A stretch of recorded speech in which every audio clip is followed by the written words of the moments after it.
Right now, local authorities still trying to determine the cause of a child's death. Good evening, I'm Darryl Hood. Well, new developments tonight in the case of a missing West Columbia woman. The woman's husband and son now charged with murder in this case. West Columbia Police Chief Dennis Tyndall saying investigators found Susan Wilkes' body buried in the town of Little Mountain. People that I talked to find the conclusion reached in this almost 800-page report disappointing. This parking lot has proven to be a potential treasure trove of goodies for criminals. Not only are we finding cars with lots of... We now know what caused a Columbia toddler's death earlier this week. Richland County Coroner Gary Watts says 2-year-old Michaela Johnson died of natural causes. Greg Jones's mom, Marilyn, believes the reason Carolyn Smith targeted their home is because of the 4 flat tires on Smith's car. Hot and humid. I think you've heard that before about the weather across the Midlands. Yes, and chances are you're going to hear it again and again.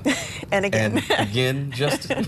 and again, Darryl. This all started when a Rhodes College professor was walking to work this morning along this stretch of Mignon. That's when 2 people drove up alongside of her, a man and a woman, pretending to need directions. Here is just another example of how strong these winds were when it toppled this tree. Check out what else it brought up with it, this huge mound of dirt.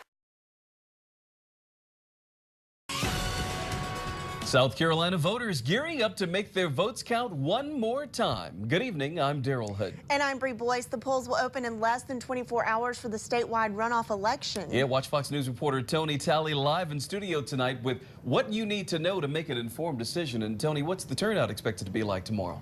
Darryl, watch Fox News. Thank you, Tony, and do want to let you know that for more on tomorrow's runoff election, including what times the polls open and close, click on the story right now at watch.com. Of course, we'll have runoff results for you tomorrow night on Watch Fox News at 10.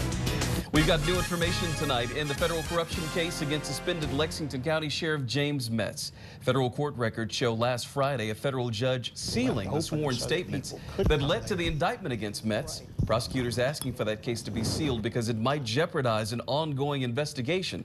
A search warrant was also executed at the Sheriff's Department where several electronic devices were seized by authorities.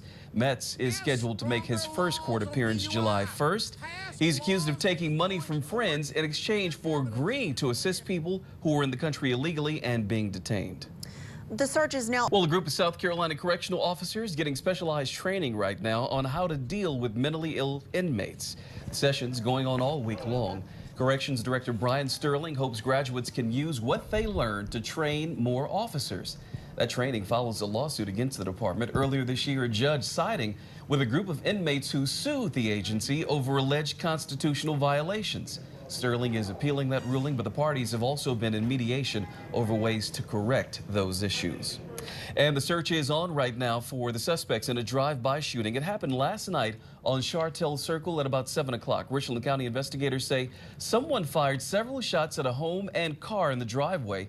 A mom and child were in that car at the time. Luckily, they weren't hurt. If you can help authorities catch those responsible, call Crime Stoppers. You know the number, it's 1-888-CRIME-SC. When it comes to the weather, the muggy meter working overtime today. That's right, but things have at least cooled off a little bit. And Later on.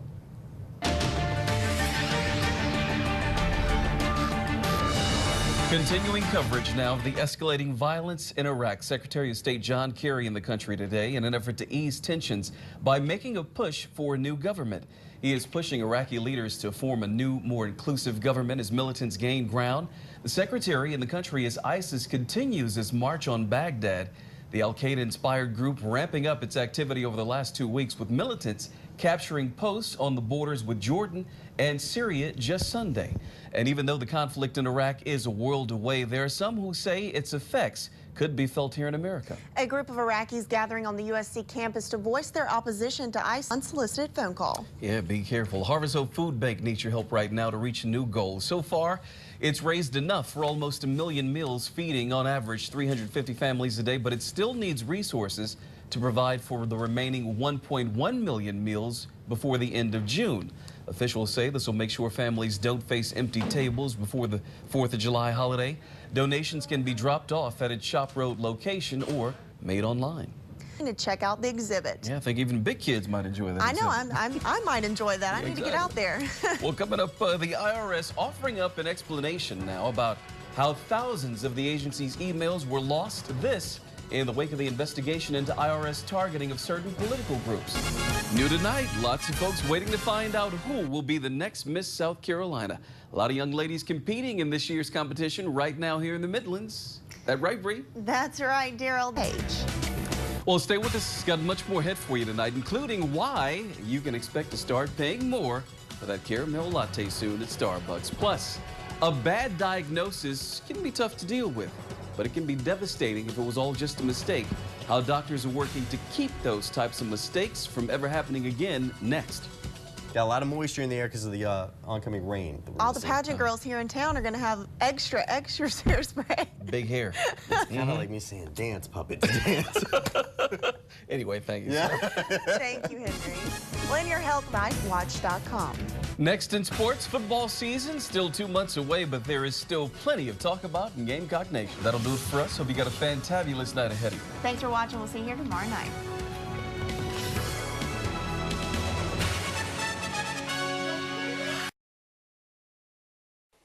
Police say 2 masked men approached the victim, Arthur Gregory III. One of them shot him.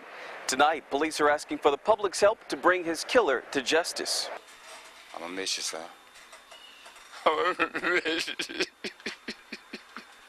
You can't help but feel for Arthur Gregory Jr. He's having a tough time coping with the loss of his teenage son. I'm gonna miss my son. Only child I had at the age I am, 52. By flesh and blood. Arthur Gregory III was shot and killed in his driveway during an attempted robbery Thursday night. 2 men wearing masks ambushed him. One pulled the trigger. They said, drop it. Give me all you got. And he said, man, I don't know what you're talking about. I don't go down like that.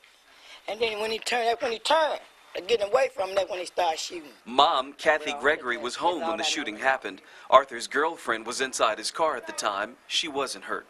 Ever since Arthur's life was taken, his family has received an overwhelming show of support. He may be gone, but definitely not forgotten. This memorial, a big indication of that, all in honor of a young man who had a very bright future ahead of him. Arthur just graduated high school in May and was planning to join the U.S. Air Force. Now, instead of celebrating his journey into manhood, his parents are doing something no parent should ever have to, preparing to bury their son. They didn't have to take his life. And I just hope to the fullest point that whoever might have done it, they get to the fullest extent. I want them to be found. They're found, and then God gonna handle the rest, because I don't have to say anything else. Because it will be. God will take care of it. Anyone with information about the shooting is asked to call the West Memphis Police Department. A $1,000 reward is being offered for information leading to an arrest. In West Memphis, Darryl Hood, ABC 24 Eyewitness News. Staff Sergeant William Carlson with the South Carolina Air National Guard, assigned to the 169th AMXS. I joined the military primarily because I knew it was a calling.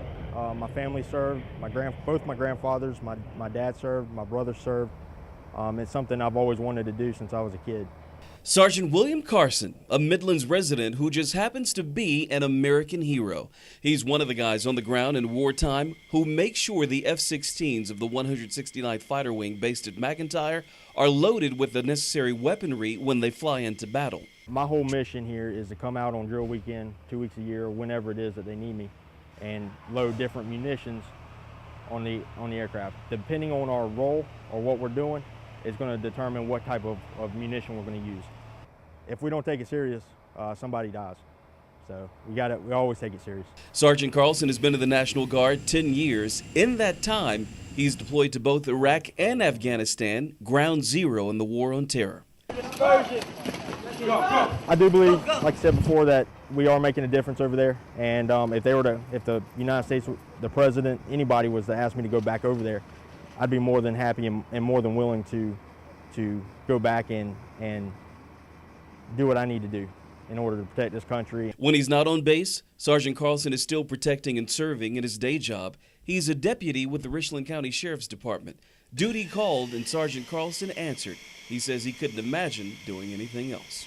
I do it because I love my country. I also get a sense of pride on coming out here and knowing that I'm going to protect my family, your family, and it's something that makes me feel good.